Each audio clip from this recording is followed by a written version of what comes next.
আসমান সুন্দর, জমিন সুন্দর, আরো সুন্দর গাছপালা। আসমান সুন্দর, জমিন সুন্দর, আরো সুন্দর গাছপালা। তাহার চেয়ে বেশি সুন্দর, তাহার থেকে বেশি সুন্দর দয়ার নবী মুস্তাফা। আল্লাহুম্মা সাল্লি আলা সাইয়্যিদিনা মাওলানা মুহাম্মদ ওয়া আলা আলি সাইয়্যিদিনা মাওলানা মুহাম্মদ সাল্লাল্লাহু তাআলা আলাইহি ওয়াসাল্লাম। ব্রাদার ইসলাম মুআজ্জাজ সামাঈন, আসুন আল্লাহ তাবারাক ওয়া তাআলার লাখ লাখ শুকরিয়া যে আজ আপনি আমি সবাই এই পবিত্র মাহফিলে, ঠান্ডার দিনে, শীতের দিনে, এই রাত্রিতে আপনি আমি এসে সবাই এই পবিত্র মাহফিলে আসার এবং বসার তৌফিক দান পেয়েছি। ব্রাদার, তাই সকলে শুকরিয়া আদায় করি, বলি আলহামদুলিল্লাহ রাব্বিল আলামিন। আলহামদুলিল্লাহ। তারপরে পরে আমিন আল্লাহ মরদুলাল, জিনার নাম এখানে ওখানে আসমানে জমিনে হাদিসে কোরআনে মুমিনের জবানে জবানে এ নবীকে হাজির ও নাজির জেনে আপনি আমি সকলে মিলে উচ্চস্বরে ভক্তি ভরে মহাব্বতের সাথে আরেকবার সকলে বলুন আল্লাহুম্মা আমিন। আল্লাহুম্মা আমিন। ব্রাদার ইসলাম মুআজ্জাজ সামাঈন, আপনারা সবাই বাড়ি থেকে ঠান্ডার রাত্রিতে একটাই উদ্দেশ্যই এসেছেন, জালসা শোনার জন্য, নাকি? কে কে জালসা শুনতে এসেছেন হাত তোলেন তো। সবাই শুনবেন? একবার সবাই হাত তুলে একবার মোহাব্বতের সাথে বলুন তো ইয়া রাসূলুল্লাহ। এটাই আওয়াজ, আর নাই? সুবহানাল্লাহ। যাই হোক, এখানকার যুবক কমিটি ভাইয়েরা আমার খুব আনন্দের সাথে জলসা করছে, আর দরকার আছে আপনাদের সাথ দেওয়া। তো ব্রাদার, আল্লাহ তাবারাক ওয়া তাআলা যেন ওদেরকে এরকম হৌসলা সব সময় রাখে, সব সময় যেন দেয়। আমি আপনাদের একটা কথা বলতে চাই, আজকে কিন্তু আমি আপনাদের মেহমান, নাকি? আমি কিন্তু আজকে আপনাদের মেহমান, আর আপনারা আমার মেজবান। মানে আমি যদি কিছু খেতে চাই তো আপনাকে খাওয়াতে হবে, নাকি? আমি যদি কিছু অর্ডার করি তো আপনি মানে ইন্তজাম করে দিবেন, দিবেন না? মানে যে কথাটা বলবো ওটা আপনি শুনছেন আজকে। তো আমি আপনার কাছে টাকাও চাইবো না, পয়সাও চাইবো না, হ্যাঁ, খাবারও চাইবো না। এখন একটা আপনার কাছ থেকে একটা জিনিস শুধু চাইবো, দিবেন? কথাটা রাখবেন? কে কে রাখবেন হাত তোলেন তো। মাশাআল্লাহ, যারা যারা হাত তুলেনি এরা রাখবে না, বুঝলেন কি না? যারা যারা হাত তুলেনি এরা রাখবে না। তো আশা করছি যারা যারা হাত তুলেছে এরা রাখবে। তো আমি মেহমান হিসাবে আপনাকে শুধু কিছু চাইবো না, একটু কষ্ট দিতে চাচ্ছি। কষ্টটা কি? ঠান্ডার দিনে আপনারা খুব সুন্দরভাবে বসে আছেন, আর আমি চাচ্ছি আর একটু দাঁড়িয়ে উঠে আপনারা একটু আমার সামনে চলে আসবেন, নিকটে দাঁড়াবেন। সবাইকে আমি দাঁড়াতে বলছি, আমি আশা করছি কেউ বসে থাকবে না।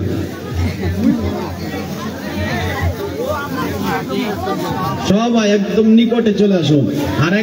আরেকটা কথা শোনো, যার সামনে খালি থাকে সেখানে কে বসে বলেন তো? জোরে বলুন, কে? শয়তান। এবার আমি কিন্তু ভাববো, আমি তো এখান থেকে দেখতে পাচ্ছি কার সামনে খালি আছে, হ্যাঁ, তো এবার আমি ভাববো কি যার সামনে খালি আছে ও শয়তানকে বন্ধু বানাচ্ছে। কি বানাচ্ছে? বন্ধু। শয়তানকে ও ভাই বানাচ্ছে। আর আশা করছি এখানকার কেউ শয়তানকে বন্ধু বানাবে না, ভাই বানাবে না। সুবহানাল্লাহ। একবার মহব্বতের সাথে আরো বলুন সুবহানাল্লাহ। একবার হাত তুলে বলুন ইয়া রাসূলুল্লাহ। অপেটার ভাই, আপনার মাইক একটু যদি আরো সুন্দর করেন, হ্যাঁ, আপনার মতেই করেন, একটু ভালো করেন, যেন আওয়াজটা একটু আপনার ঘুরে প্যান্ডেলের মধ্যে, বুঝলেন কিনা? আর হালকা একটু ব্যাসটা কমান, ঠিক আছে? যাই হোক, একবার জোরে মহব্বতে আরো বলুন সুবহানাল্লাহ। নবীর দেশে চলো না, বলবেন না? হ্যাঁ, প্রথমেই ঘুমিয়ে গেছে। আমাকে সর্বপ্রথম এটার আবদার হয়েছে, বুঝলেন কিনা, যে আপনি এটা বলবেন। আমি সর্বপ্রথমেই ওকে শুনিয়ে দিচ্ছি। একবার জোরে বলুন সুবহানাল্লাহ। নবীর দেশে চলো না, চলো না, একটু জোরে বলো না। খেয়ে আসেন। জিয়ারতে ওই মদিনা, মদিনা, মদিনা, স্বপ্নে আমি দেখি সোনার মদিনা, স্বপ্নে আমি দেখি সোনার মদিনা। নবীর দেশে চলো না, জিয়ারতে ওই মদিনা, মদিনা, মদিনা, স্বপ্নে আমি দেখি সোনার মদিনা, স্বপ্নে আমি দেখি সোনার মদিনা। আরে আমার নবী সোনার ছবি, তো জাহালের নূরের নবী। আমার নবী সোনার ছবি, তো জাহালের নূরের নবী। সেই নবীকে দেখার তরে মন হলো মোর দিওয়ানা। স্বপ্নে আমি দেখি সোনার মদিনা, স্বপ্নে আমি দেখি সোনার মদিনা। নবীর দেশে চলো না, জিয়ারতে ওই মদিনা, মদিনা, মদিনা, স্বপ্নে আমি দেখি সোনার মদিনা, স্বপ্নে আমি দেখি সোনার মদিনা। খোদা তোমার কাবা ঘরে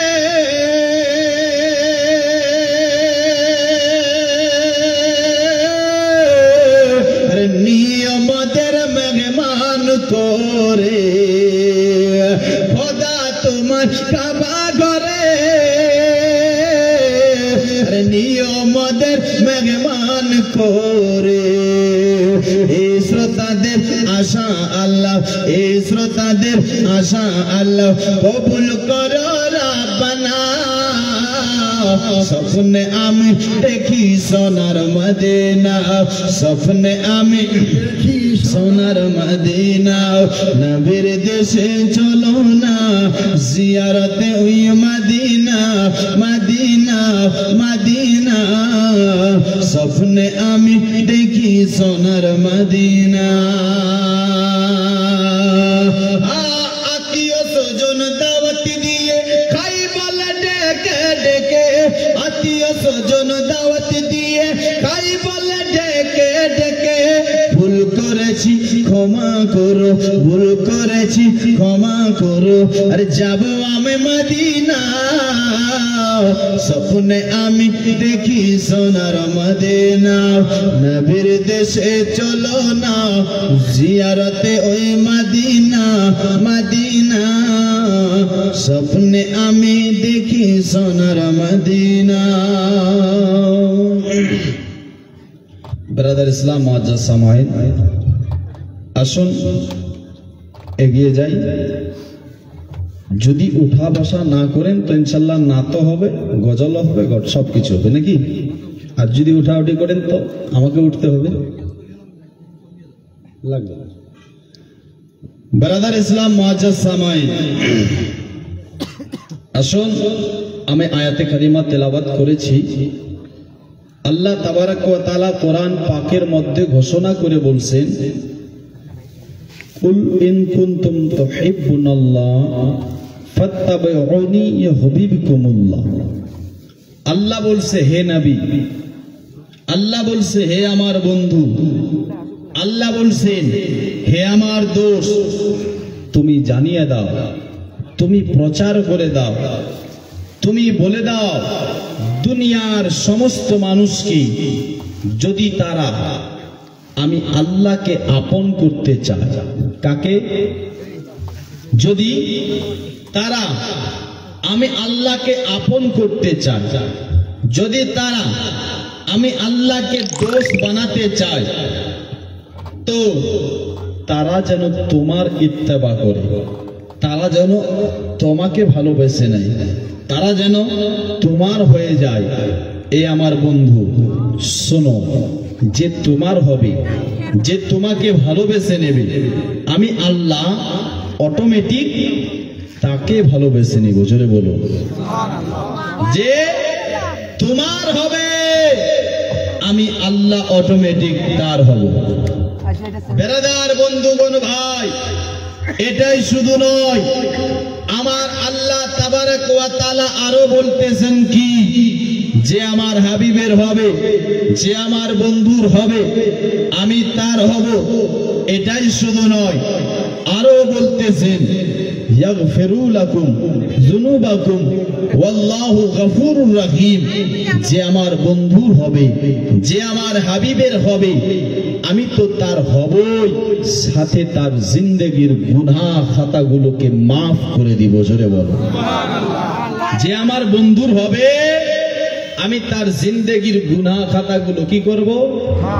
মাফ করে দেব।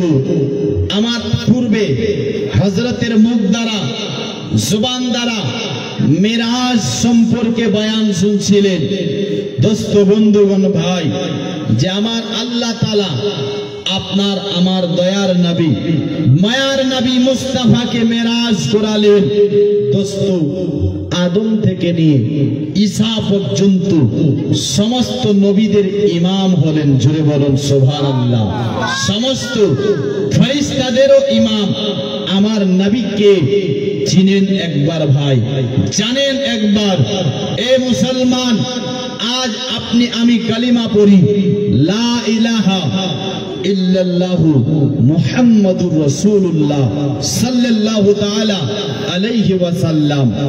আদম নবী পড়েছেন কোন কালিমা? আপনি আমি তো পড়ি লা ইলাহা ইল্লাল্লাহ মুহাম্মাদুর রাসূলুল্লাহ, পড়ি না? আপনার আমার কালিমা এটা, কিন্তু আদম নবী কোন কালিমা পড়েছে? উনি ওটাই পড়েছেন, লা ইলাহা ইল্লাল্লাহু মুহাম্মাদুর রাসূলুল্লাহ। আপনার শেষ নবী পড়েছেন লা ইলাহা ইল্লাল্লাহু মুহাম্মাদুর রাসূলুল্লাহ। নূহ নবী এটাও পড়েছেন, ইব্রাহিম খলিলুল্লাহ এটাই পড়েছেন, ইসমাইল জাবিরুল্লাহ এটাই পড়েছেন। সমস্ত নবী, সমস্ত রাসূল এই কালিমাটাই পড়েছে, যেই কালিমাটা আপনি আমি আমার নবী মুস্তাফার শানে পড়ি। জোরে বলুন সুবহানাল্লাহ। দোস্ত বন্ধুগণ ভাই, তো এখান থেকে বোঝা যায় যে আমার নবী মুস্তাফা সমস্ত নবীদের সরদার। জোরে বলো, নবী আমাদের সমস্ত নবীদের সরদার। আজ আপনি আমি এ নবীকে ভালোবেসে এই মেহফিলে এসেছি, নবীর প্রেমিক হয়ে এই মেহফিলে এসেছি। এই নবী মেরাজ করেছিলেন, আর আল্লাহ তাআলা তোহফা হিসাবে আপনার নামাজ দিয়েছিলেন। কি দিয়েছিলেন? নামাজ। এখানে যদি বলা হয় ভাই কয়জন নামাজ পড়েন, হাত তোলেন তো। উঠবে না? উঠবে? সবারই হাত উঠবে? মনে হয় 100-র মধ্যে আপনার 90%-এরও উঠবে না। কিন্তু ওরাই দেখবেন জালসাতে আগে, ওরাই মিলাদে আগে, ওরাই গানের মধ্যেও আগে, ওরা আপনার সব জায়গার মধ্যে আগে, মেলাতেও আগে। দোস্ত বন্ধুগণ ভাই, আমি আপনাকে কিছু আপনার কথা বলতে চাই।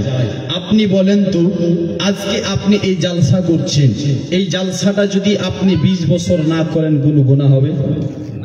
হ্যাঁ, পাপ হবে? কোনো গুনাহ হবে না, কোনো পাপ হবে না। কিন্তু যদি ফজরের নামাজটা আপনি ছেড়ে দেন তো গুনাহ হবে। হ্যাঁ, ফজরের নামাজটা ছেড়ে দিলে কিন্তু গুনাহ হবে। কিন্তু দেখবেন যেই মানুষগুলো ওই জালসা করে ওগুলোই জালসা আপনার নামাজ পড়ে না, হয় কিনা বলেন? বেরাদার, নামাজ জালসা আপনি যদি করেন করলে সওয়াব, যদি না করেন কোনো আপনার লস নেই। যদি না করেন আপনার কোনো গুনাহ হবে না, কোনো পাপ হবে না। মুসলমান ভাই, আমি আপনাকে একটুখানি আপনার বলতে চাই, জালসা শুনতে এসেছেন, যদি আপনার নাও আসতেন কোনো গুনাহ হতো না। কিন্তু যদি জালসা শুনে আপনি ফজরের নামাজটা কাজা করে ফেলেন, বলেন আপনার জালসা শুনে কি কোনো লাভ হবে? জালসা করে লাভ হবে না? জালসা করে লাভ হবে না? জালসা শুনে লাভ হবে? আপনার আমার লাভ হবে না। মুসলমান, আমি আপনার ভয় সম্পর্কেও আয়াত কারিমা তিলাওয়াত করেছি এবং নবীর মোহাব্বত সম্পর্কেও আপনার আয়াতে কারিমা তিলাওয়াত করেছি। ইনশাআল্লাহ দুই দিকেই যাব। মুসলমান ভাই, আসুন আমি আপনাকে বলতে চাই, আজ আপনাকে আমাকে জালসা আপনার পরে নামাজ পড়তে হবে আগে, মিলাদ পড়ে নামাজ পড়তে হবে আগে। বেরাদার, বন্ধুগণ ভাই, আল্লাহর ইবাদত করতে হবে, আল্লাহকে রাজি করতে হবে। আপনার বেরাদার, জালসা করা হলো মুস্তাহাব, মুস্তাহাসান, করলে সওয়াব আছে। যদি না করেন তো কোনো গুনাহ হবে না, কোনো পাপ হবে না। এ বেরাদার, বন্ধুগণ ভাই, এই জন্য আপনাকে আমাকে নামাজ পড়তে হবে। নামাজ একটা এত গুরুত্বপূর্ণ জিনিস, যদি নামাজকে আপনি ছেড়ে দেন তো গুনাহগার, আর নামাজকে ইনকার করে দিলে কাফির হয়ে যায়। কি হয়ে যায়? কাফির হয়ে যায়, ঈমানদার হয়ে যায়। যদি নামাজকে ইনকার করে দেয়, ওর ঈমান আপনার থাকে না। ও মুসলমান ভাই, আমি তাই বলতে চাই, আপনি বেরাদার যেটা মেন আমল, এই নামাজটা আপনি আগে নেন, নামাজটা আপনি নেন। আপনি নিজেকে বলছেন আমি নবীর আশিক, নিজেকে বলছেন আমি নবীর প্রেমিক, নিজেকে বলছেন আমি নবীর দিওয়ানা, নিজেকে বলছেন আমি নবীর মাস্তানা।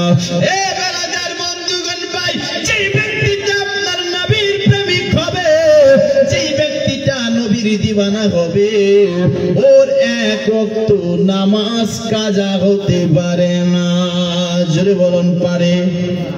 হ্যাঁ, নামাজ কি নবীর আশিকদের কাজা হয়? আবু বকর সিদ্দিকের জিন্দেগি পড়ে দেখেন তো।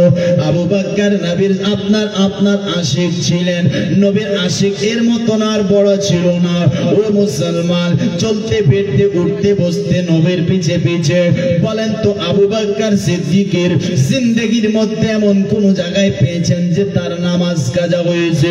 উমর ছিলেন, তার জিন্দেগি পড়ে দেখেন তো, নামাজ কি কাজা হয়েছে? আলী ছিলেন, তার জিন্দেগি পড়ে দেখেন তো, তার কি নামাজ কাজা হয়েছে? আপনার উসমানে গনি ছিলেন, জিন্দেগি পড়ে দেখেন তো, তার কি নামাজ কাজা হয়েছে? এ বারাদার, কেমন তুমি নবীর প্রেমিক, কেমন তুমি নবীর আশিক, চিন্তা করে দেখো। কিন্তু বারাদার, নামাজ তো আপনি আমি ছেড়ে দিই।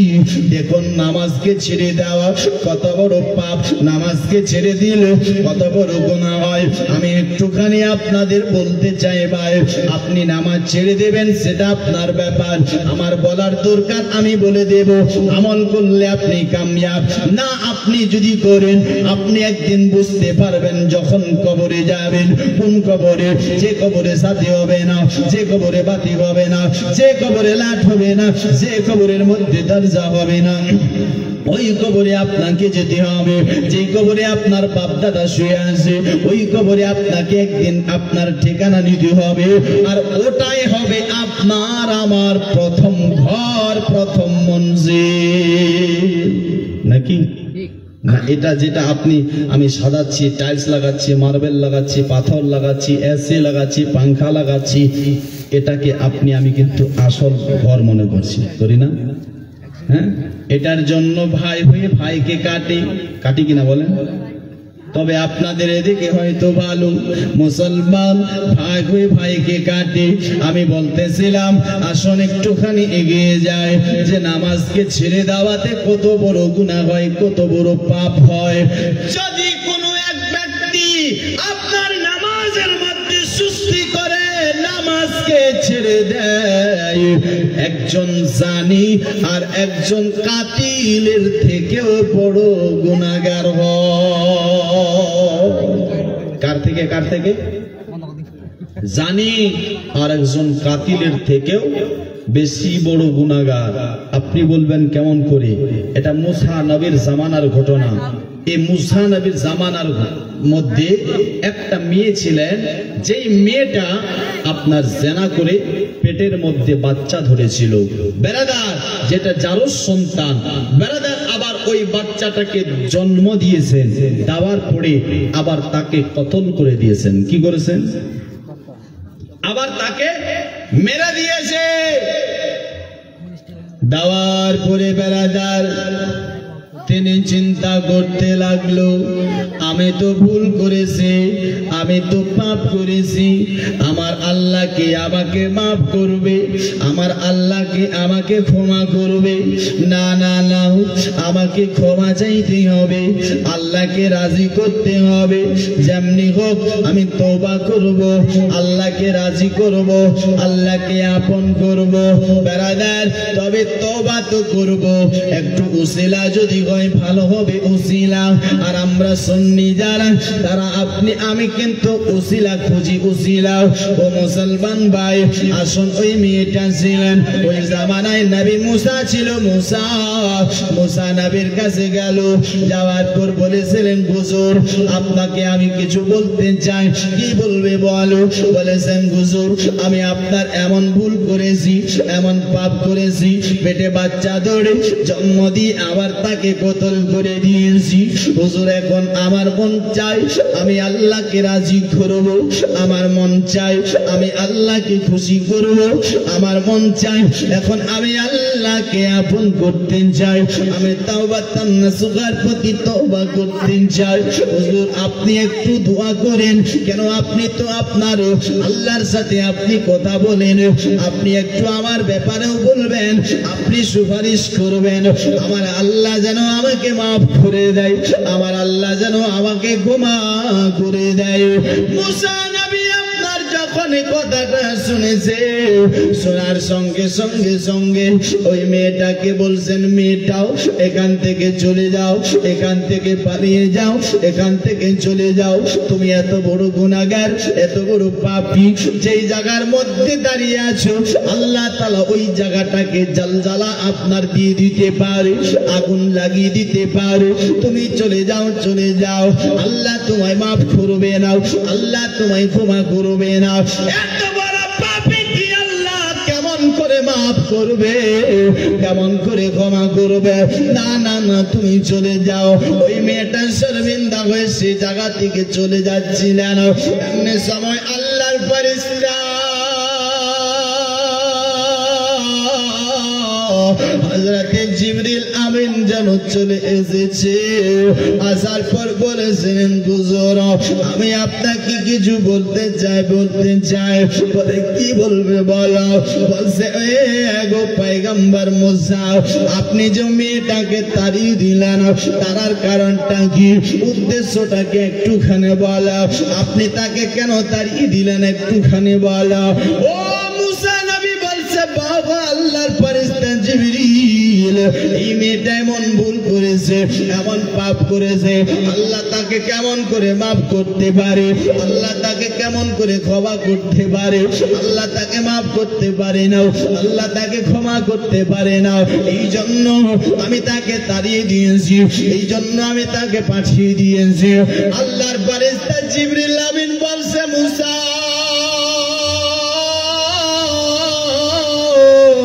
তুমি কি এর থেকে বড় গুনাহগারকে দেখেছো? বলে না না, এর থেকে কি আরো বড় গুনাহগার হতে পারে, এর থেকে কি আরো বড় পাপী হতে পারে, এর থেকে কি আরো বড় গুনাহগার হতে পারে? না না না, এর থেকে আর বড় গুনাহগার হতে পারে না।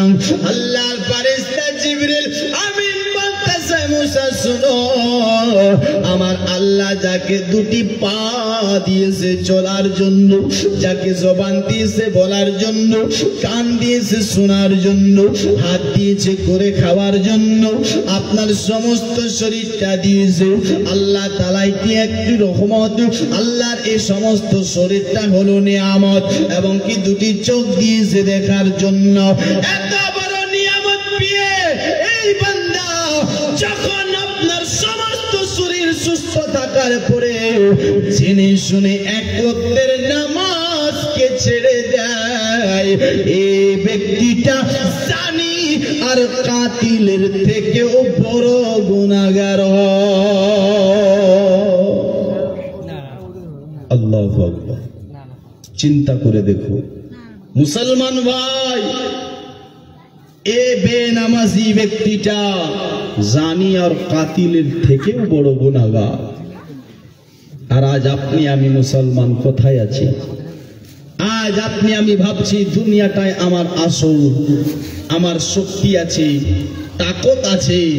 আমি বলবো ভাই, আজ তাকত আছে 50 বছর, 60 বছর, 70 বছর, 80 বছর, 100 বছর, কিন্তু তারপর তোমাকে কবরে যেতে হবে। কোন কবরে? যেখানে আপনার কেউ থাকবে না। যে আপনার বেটার জন্য হারাম খেয়েছিল দুনিয়াতে, ও বেটা কবরে যাবে না। যে আপনার বেটির জন্য হারাম ইনকাম করেছিল দুনিয়ার বুকে, ও বিটিও যাবে না। যে আপনার বেরাদার বিবির জন্য হারাম খেয়েছিল, ও বিবিও আপনার কবরে খবর নেবে না। মুসলমান ভাই, ও কবরে আপনি একাই। আপনি আপনার তখন কি করবেন? সেই কবরে, বেনামাজির কবরে, খাস করে বেনামাজির কবরে একটা নয়, দুটা নয়, 99টা বিষাক্ত বড় বড় সাপ দেবে। কয়টা? জোরে বলুন, কয়টা? আচ্ছা, যদি রাত্রে আমরা ঘুমাই, মচ্ছরদানি যদি না টাঙ্গি, ঘুম আসে? একটা যদি মশা ভ্যান ভ্যান ভ্যান ভ্যান করে, ঘুম হয় না। আচ্ছা ভাই, ঘুম হয় না কেন? মশাটার জন্য। এই যে একটা মশা ভ্যান ভ্যান করছে, এই মশাটা যে আপনাকে রাত্রে কাটছে, তার জন্য আপনাকে আমাকে ঘুম আসে না, আপনি আমি ঘুমাতে পারি না। মুসলমান ভাই, তাহলে চিন্তা করে দেখুন, এত ছোট্ট মশাটার জন্য মচ্ছরদানি তার ইন্তজাম করছি, কিন্তু আপনি যে সেই কবরে যাবেন, যে কবরে কেউ থাকবে না, এই বেনামাজির কবরে 99টা বিষাক্ত সাপ ভরে দেবে। তবে সাপগুলো কেমন হবে একটু শুনে নেন। নবী আমার বলছে, এই সাপগুলো যদি দুনিয়ার বুকে এসে একবার আপনার নিঃশ্বাস নেয়, কয়টা সাপ? শুধু একটা সাপ দুনিয়াতে এসে যদি একবার নিঃশ্বাস নেয়, শ্বাস, এই যেরকম আপনি আমি চলতে ফিরতে নিঃশ্বাস নিচ্ছি, এই সাপ যদি একবার দুনিয়াতে এসে নিঃশ্বাসটা শুধু নেবে, এত গরম হবে, এত গরমের তাপটার নিঃশ্বাসটা হবে যার তাপে দুনিয়ার মানুষ মরে যাবে। আল্লাহু আকবার বলেন। চিন্তা করে দেখো আপনি কেমন করে সহ্য করবেন? এই সাপ যদি বিষাক্তটা আপনার পাহাড়ে বেড়াদার একবার ঠক্কর লাগায়, চুরমার হয়ে যাবে, ছাতু হয়ে যাবে, ছাতু। মুসলমান, ওই সাপটা আপনাকে কামড় দেবে, একটা না, দুটা না, 99টা সাপ। আপনি কাকে আপনি ওখানে ডাকবেন বাপ? এই মুসলমান, আপনার আমার কেউ খবর নেবে না। এই জন্য এই 60 বছরের মধ্যে নিজের জিন্দেগিটাকে বানাতে হবে, নাকি? এই 60 বছরের মধ্যে জিন্দেগি বানাতে হবে, ভয় করতে হবে। আয়াতে কারিমা তেলাওয়াত করেছিলাম, আল্লাহ তাআলা বলছেন কি, ইয়া আইয়ুহাল্লাযীনা আমানুত্তাকুল্লাহা হাক্কা তুকাতিহি ওয়া লা তামুতুন্না ইল্লা ওয়া আনতুম মুসলিমুন। আল্লাহ বলে কি, ঈমানদার ব্যক্তিগণেরা, তোমরা ভয় করো এক আল্লাহকে। ভয় করার মতো মরেও না ততক্ষণ পর্যন্ত যতক্ষণ তোমরা মুমিন মুমিন হতে পারবে না। জোরে বলুন সুবহানাল্লাহ।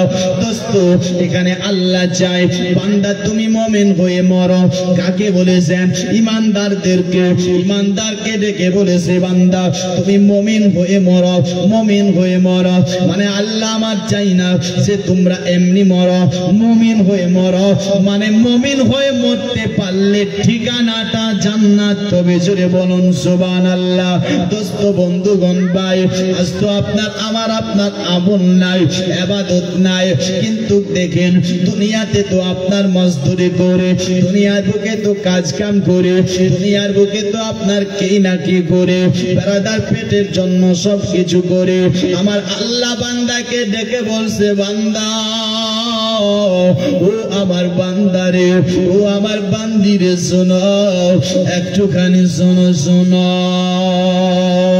এ বান্দা, তুমি তো দুনিয়ার বুকে নিজের পেটের জন্য মজদুরি করতে যাও, দুনিয়ার বুকে নিজের পেটের জন্য ব্যবসা করছো, দুনিয়ার বুকে তো নিজের পেটের জন্য কি না কি করছো। আরে বান্দা, একবার তুই ফিরে আয়, একবার তুই আমি আল্লাহর কাছে চলে আয়, একবার তুই আমি আল্লাহকে ভয় করে নাও। আমার আল্লাহ বলতেছেন কি জানো? ওয়ালিমান খাফা মাকামি রাব্বিহি জান্নাতানি। যে ব্যক্তিটা আমি আল্লাহর জন্য দাঁড়ানোটাকে ভয় করে, আমি আল্লাহ তাকে দুটি জান্নাত দান করব। জোরে বলো কে কে ঘুমাননি? হাত তুলে বলুন তো ইয়া রাসূলুল্লাহ। সুবহানাল্লাহ। কেউ ঘুমায়নি। আসুন বেরাদার, আরেকটি হাদিস শুনেন। আমার রাসূল পাক সাল্লাল্লাহু তাআলা আলাইহি সাল্লাম কি বলছে জানো? আমার আপনার দয়ার নবী, মায়ার নবী মুস্তাফা বলতেছে, যেই ব্যক্তিটাও আল্লাহকে ভয় করবে, যেই ব্যক্তিটাও আল্লাহর ভয়ে কাঁপবে, যেই ব্যক্তিটা আল্লাহর ভয়ে থর থর থর থর করে কাঁপতে থাকবে, আমার আপনার দয়ার নবী, মায়ার নবী মুস্তাফা বলতেছেন কি জানো? কামায়াতাগানি আনিশ শাজারাতি মারকুহা। যেমন একটি গাছকে ঘিরে দিলে গাছের পাতাগুলো ঝরে যায়, যেই ব্যক্তিটা আল্লাহকে ভয় করে, এই ভয় করা ব্যক্তিটার গুনাহগুলো গাছের পাতার মতো ঝরে যায়। এ বেরাদার, কিন্তু আপনি আমি আপনার ভয় করতে পারলাম না। আজ আপনি আমি আপনার ভয় করি না, নিজেকে নবীর আশিক দাবি করে, নিজেকে নিজের আশিক মনে করে মুসলমান। আসুন এগিয়ে যায়। আরো কি বলতেছেন? আমার রাসূল পাক বলছেন, হযরত আনাস বিন মালিক রাদিয়াল্লাহু তাআলা আনহু থেকে বর্ণিত, তিনি বলতেছে আমি রাসূলুল্লাহর কাছ থেকে শুনেছি, রাসূল পাক সাল্লাল্লাহু তাআলা আলাইহি সাল্লাম বলছেন কি বলতেছে? যে আল্লাহ তাআলা বলবে, আখরিজু মিনান নারে মান যাকারানি ইয়াওমান আও খাফানি ফি মাকামিন। ইয়ানি আল্লাহ তাআলা বলবে ওই ব্যক্তিটাকে জাহান্নাম থেকে বার করে দাও, যেই ব্যক্তিটা দুনিয়াতে একবার আমি আল্লাহকে ভয় করেছে। যে ব্যক্তিটা একবার দুনিয়াতে আমি আল্লাহকে ভয় করেছে, তাকে কি করো? জাহান্নাম থেকে বার করে দাও। মুসলমান তো এরকম না যে আজকে আপনি এরাদা করবেন যে আজ আমি আল্লাহকে ভয় করলাম, কালকে সকালবেলা আবার সুদের ব্যবসা, নাকি এই লোকটাকে বার করবে কেন? মুসলমান, দুনিয়ার বুকে সুদ ছাড়া মানুষ চলে না। চলে? তবে আপনাদের এদিকে হয়তো ভালো। তারপর আপনার মাসলাটা শুনে যান। আমার রাসূল পাক কি বলছেন দেখো, একটা মানুষ যদি সুদ খায় তো 1 টাকাতে 70 প্রকারের গুনাহ হয়। কয় প্রকার? 70 প্রকারের গুনাহ। আচ্ছা বলেন তো, একটা লোক যদি 1 টাকা সুদ খায় 70 প্রকারের গুনাহ, আর তার মধ্যে যেটা সব থেকে ছোট গুনাহ, এটা নিজের মায়ের সঙ্গে 36 বার জিনা করলে যেই গুনাহ, জোরে বলুন নাউজুবিল্লাহ। বলছে যারা তো সুদের ব্যবসা করে তারা তো 1 টাকার ব্যবসা করে না, তারা তো লক্ষ লক্ষ টাকার ব্যবসা করে। মুসলমান যদি 1 লক্ষ সুদ খায় 36 লক্ষ বার মায়ের সঙ্গে জেনার গুনাহ করে। যদি আপনার 1 করোড় টাকা সুদ খায় আপনার 36 করোড় বার মায়ের সঙ্গে জেনার গুনাহ করে। এ মুসলমান চিন্তা করে দেখুন তো, একটা মানুষ যদি বারবার মায়ের সঙ্গে জেনা করার গুনাহ করে, বলেন তো আমার আল্লাহ কি তাকে মাফ করবে? করবে না। একটা লোক যদি মায়ের সঙ্গে আপনার জানা করার গুনাহ করে, আমার আল্লাহ তাকে মাফ করবে না। আমি বলবো ভাই ও মাফ তো দূরে দাও, যদি ওই লোকটা আমার আল্লাহ একটি রাত বানাইছে, যে এই রাতটাকে সবে কাদার বলা হয়, এই আপনার ভাই এই সবে কদরের রাত্রিতে ইবাদত করলে আপনার 1000 মাসের থেকে আফজাল রয়েছে। আমি বলবো সেই রাত্রির মধ্যেও যদি সে আপনার ইবাদত করে তওবা করে, আমার আল্লাহ সেদিনও তাকে মাফ করবে না। যদি কেউ সুদ খেয়ে থাকেন, আমি বলবো ভাই তওবা করেন। আপনি এখানে একটা প্রশ্ন করবেন, হুজুর আমি তো আপনার তওবা করতে চাই, আপনি বলেছেন তওবা কবুল হবে না, তাহলে কি আমার তওবা কবুল হবে না? আমার মন চায় এখন আল্লাহকে রাজি করব, আমার মন চায় এখন আল্লাহর হয়ে যাব। আমি বলবো ভাই আপনার কাছেও তওবার তরিকা রয়েছে, তবে তরিকাটা আলাদা। তওবা আপনিও করতে পারেন, তরিকাটা আলাদা।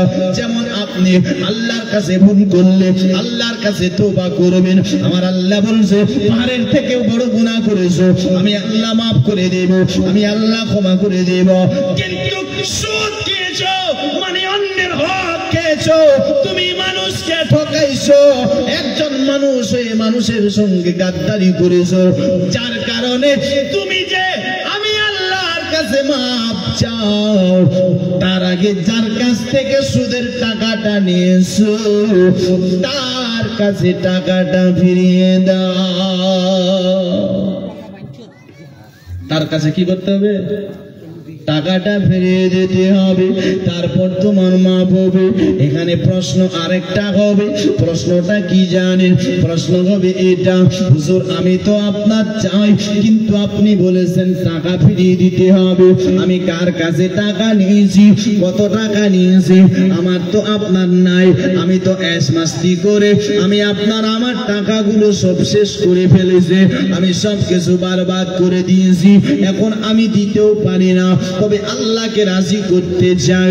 আমি বলবো ভাই তারও আছে উপায়, যদি আপনার কাছে নাই কোনো টাকা, তো আপনাকে তার কাছে গিয়ে দরকার হলে তার হাত ধরতে হবে, দরকার হলে তার পা ধরতে হবে, তার কাছে মাপ চাইতে হবে। যদি সেই লোকটা তোমায় মাফ করে দেয়, আমার আল্লাহ মাফ করে দেবে। জোরে বলো বুঝতে পারছেন? আল্লাহও মাফ করবে। এখানে আরেকটা প্রশ্ন হতে পারে, প্রশ্নটা কি? প্রশ্ন হবে এটা, হুজুর আপনি তো এমন বলেছেন, কিন্তু আমার কাছে টাকা আছে, কিন্তু আমি এত সুদের ব্যবসা করেছি, এত মানুষের কাছ থেকে সুদের টাকা নিয়েছি, কার কাছে কতটা নিয়েছি আমি আপনার বলতে পারি না, কোন মানুষের কাছে নিয়েছি সেটাও বলতে পারি না, আমি যে ফিরিয়ে দেব কেমন করে দেব? এ মুসলমান, তারও আপনার কাছে উপায় রয়েছে। যদি আপনার মনে নাই, আপনার জানা নাই কার কাছে কতটা টাকা নিয়েছেন, তাহলে আপনাকে তাদের নাম নিয়ে, যে যার যার কাছ থেকে আমি সুদের টাকা নিয়েছিলাম, এই সবগুলোকে আমি আল্লাহ রাস্তায় আপনার দান করে দিলাম। জোরে বলো সুবহানাল্লাহ। কোথায় দান করতে হবে? আল্লাহ রাস্তায়। আর নিজেকে আল্লাহকে সঁপে দিতে হবে, আল্লাহর ইবাদত এলাহিতে মশগুল হয়ে যেতে হবে। মুসলমান ভাই, তাহলে আমার আল্লাহ এই সুদখোরকেও মাফ করে দিবে। জোরে বলো, এই সুদ খানেওয়ালাকেও মাফ করে দেবে, ক্ষমা করে দেবে। মুসলমান, কিন্তু আজ আপনি আমি এই ব্যবসা করি।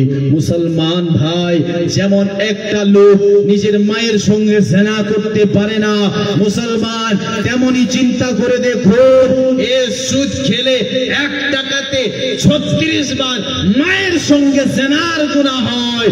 চিন্তা করে দেখুন, ওখানে আপনাকে লাগলো না আর এখানে আপনাকে লাগে কেন? মুসলমান, তাই বলবো ভাই, আপনি নিজেকে শুধরান, পরিবর্তন হন, সঠিক রাস্তায় আসুন।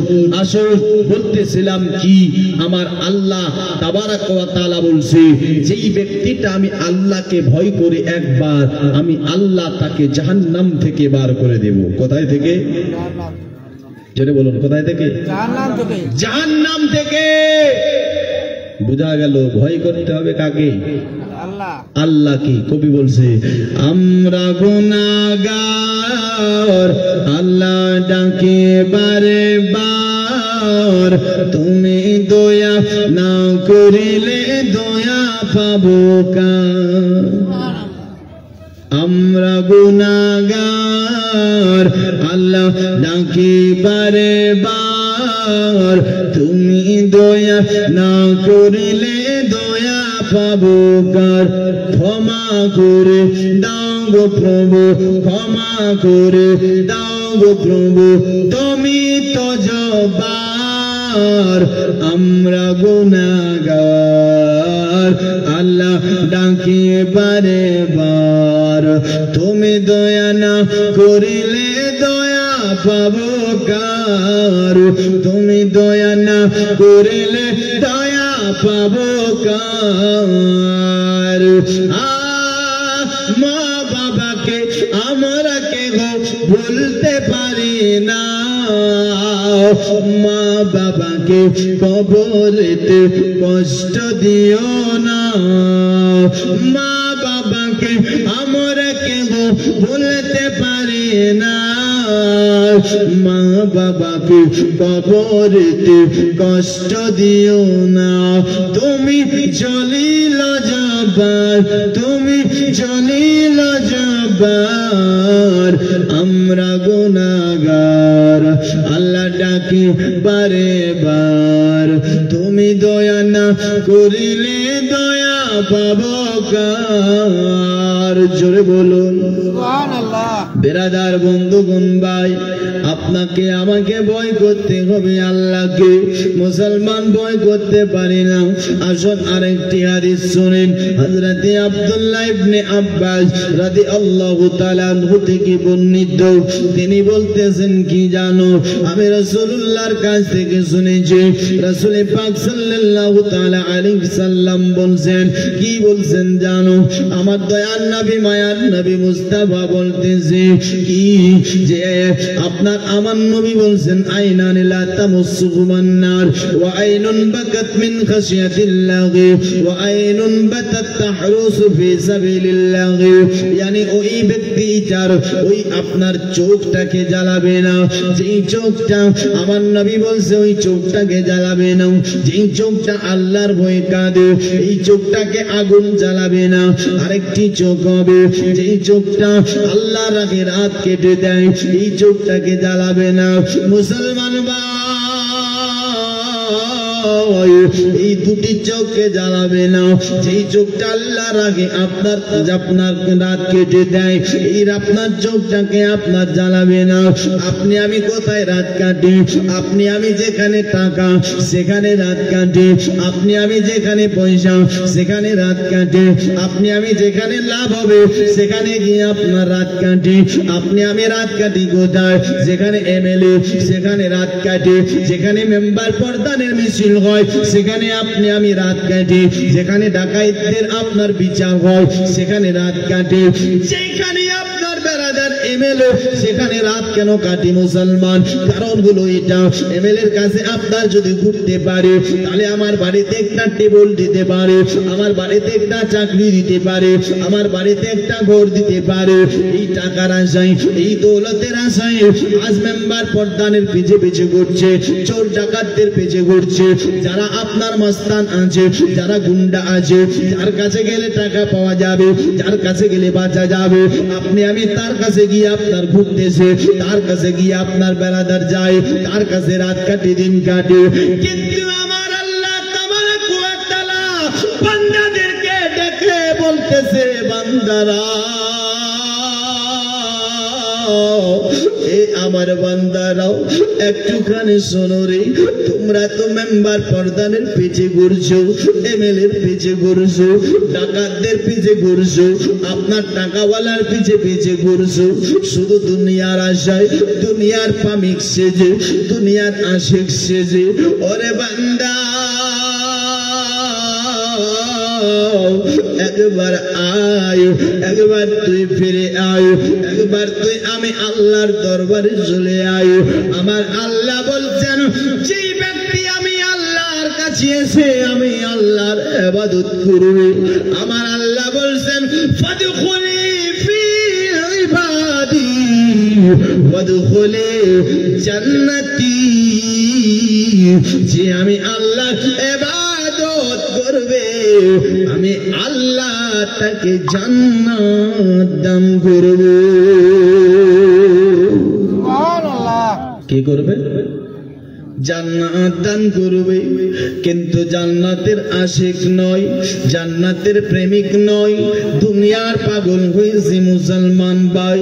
ওটা উঠে করে লাভ নাই। মুসলমান একটু আপনারা টাইম দিন। এ বেরাদার একটু বুঝাতে চাও, আজ আপনি আমি দুনিয়া নিয়ে পাগল হয়ে গেছি, দুনিয়া নিয়ে ব্যস্ত হয়ে গেছি, দুনিয়ার প্রেমিক হয়ে গেছি। কিন্তু মুসলমান এ 60 বছর জিন্দেগি পেয়েছে, তাই আপনি বাহাদুরি দেখাচ্ছেন। কিন্তু প্রথম ঘর, প্রথম মঞ্জিল আপনার হবে কবর। মুসলমান আপনাকে কবরের চিন্তা করতে হবে, কবরের ফিকির করতে হবে। কিন্তু আপনি আমি কবরের ফিকির করে নাও, কবরের চিন্তা করে নাও। মুসলমান ভাই, যেই দিন আপনার কাছে মওত চলে আসবে তখন আপনি বুঝতে পারবেন। কিন্তু আজ তো বুঝতে পারেন না। আজ তো নামাজ নাই, রোজা নাই, হারাম আপনার ছাড়ি নাও। কিন্তু ভাই, মৃত্যুটাকে কতটা ইয়াদ করতে হবে, মৃত্যুটাকে কতটা কাছে মনে করতে হবে। আমার রাসূলে পাক আপনার বলছে, আপনার চোখের পাতা উপরে আসে, নিচে আসতে পারবে কিনা এতটা নিকটে মনে করতে হবে। জোরে বলো সুবহানাল্লাহ। আর প্রত্যেক দিন 20 বার করে মওতটাকে ইয়াদ করতে হবে। কিটাকে? মওতটাকে।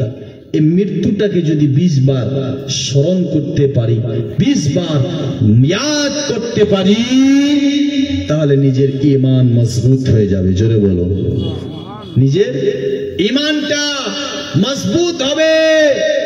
কিন্তু মুসলমান মৃত্যুটাকে ইয়াদ করছে না। কিন্তু দেখে আয়েশা সিদ্দিকা নবী মুস্তাফাকে বলছেন, ইয়া রাসূলুল্লাহ, ইয়া হাবিবাল্লাহ, হুজুর এরকম কোন ব্যক্তি হবে যেই ব্যক্তিটাকে কাল কিয়ামতের ময়দানে হাসরের দিনে শহীদগণদের লাইনে কাতারে দাঁড় করাবে?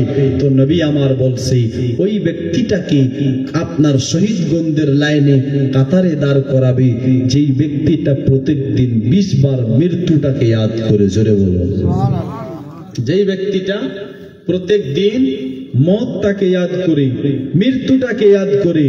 মুসলমান ভাই, এটাই শুধু নয়, যে ব্যক্তি মৃত্যুটাকে ইয়াদ করে আমার আল্লাহ তাআলা তার দোয়াকে কবুল করে নেয়। জোরে বলো, জোরে বলো। আজ তো মৌলবীকে দাওয়াত করি মিলাদ করার জন্য, দোয়া করে দোয়া কবুল হয় না। হবে কেমন করে? তুমি তো বেনামাজি, তুমি তো নামাজ পড়ো না, তুমি তো সুদখোর, তুমি তো হারামখোর, তুমি তো জানি, তুমি তো আপনার কি না কি খেয়ে চলে যাও। আর তুমি একটু আজকে বিপদে পড়েছো, আজকে ইমাম সাহেবকে ডেকে বলছো, হুজুর আপনি দোয়া করে দেন। কেমন করে দোয়া কবুল হবে যেই ঘরের মধ্যে এক ওয়াক্ত নামাজ নাই? হবে হবে? হ্যাঁ, নামাজের ভিতরেই তো সব কিছু আছে।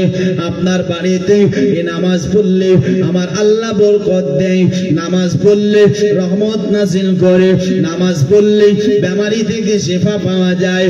আপনি আমি তো নামাজই পড়ি না, দোয়া কেমন করে কবুল হবে? তবে মৃত্যুটাকে ইয়াদ করলে আপনার দোয়া কবুল হয়। কেমন করে? আসুন, একটা ছিল ফকির আর একটা ছিল বাদশাহ। কি ছিল? একটা ফকির আর একটা বুঝার জন্য বলছি বাদশাহ। তো এই ফকির কিন্তু চিরা ফাটা পাঞ্জাবি পরে রাস্তা দিয়ে ঘুরে, কি নিয়ে চিরা ফাটা পাঞ্জাবি পরে রাস্তা দিয়ে ঘুরে, তবে হাতে আছেন একটা তাসবিহ আর সব সময় আল্লাহর নামটা জপে। জোরে বলো আল্লাহকে ডাকে, আল্লাহর জিকির করে। আর যিনি বাদশাহ ছিলেন, এই বাদশাটা আপনার কি করেন, শরাব পান করে, জেনা করে, এবং কি মুসলমান অত্যাচার গরিবের সঙ্গে করে। তো বলুন এই বাদশাহ যিনি শরাব পান করে, যিনি আপনার জেনা করে, এই যদি দোয়া করে তার দোয়া কবুল হবে না? হ্যাঁ, হবে না। তবে ফকিরটা ছিল ফকির, রাস্তা দিয়ে হেঁটে হেঁটে যায়। বাদশাটা একদিন দেখতে পায় ফকির যেন আল্লাহর কাছ থেকে আপনার কি চাইলো, আর আমার আল্লাহর তরফ থেকে পাইলো। আর ইনি আপনার খেয়ে দিয়ে আবার আল্লাহর জিকির করতে লাগলো। সরে বলুন সুবহানাল্লাহ। আপনার বেরাদার যখন পেটে খিদা লাগে, যখন পেটে ভুক লাগে, আল্লাহর কাছ থেকে যায়, আমার আল্লাহ তাকে দিয়ে দেয়, উনি আপনার খেয়ে ফেলে। আবার হয়েছেন কি, বাদশাটা যখন দেখে নিয়েছে, বাদশাটা আপনার দেখতে নাই, বাদশাটা আপনার ডাকতেছেন, ফকিরকে ডাকলো। ডাকার পর বলছেন ফকির রে, আজকে আমি তোমার কাছে একটা জিনিস দেখলাম, তুমি যেন কি আপনার চাইলে, তুমি আপনার চাওয়ার সঙ্গে সঙ্গে আপনার পাইলে, আর যেটাকে তুমি খেয়ে নিলে, আমি নিজের চোখ দিয়ে আপনার দেখলাম তুমি একটা চিরা ফাটা পাঞ্জাবি পরে আপনার রয়েছে, আর আমার কাছে সোনা চাঁদি হীরা মুক্তা জোহরাত এবং কি আপনার ঘর বাড়ি সিংহাসন সুন্দর লেবাস সুন্দর পোশাক পরে রয়েছে। আমি দোয়া করি আমার দোয়া কবুল হয় না, তোমার দোয়া কবুল হয়। এ ফকির বলো এমন কি দোয়া করেছো, একটু আমিও শিখতে চাই। আচ্ছা বলেন তো ভাই, দোয়া কি গরিব আর আমির দেখে কবুল হয়? গরিব আর আমির দেখেন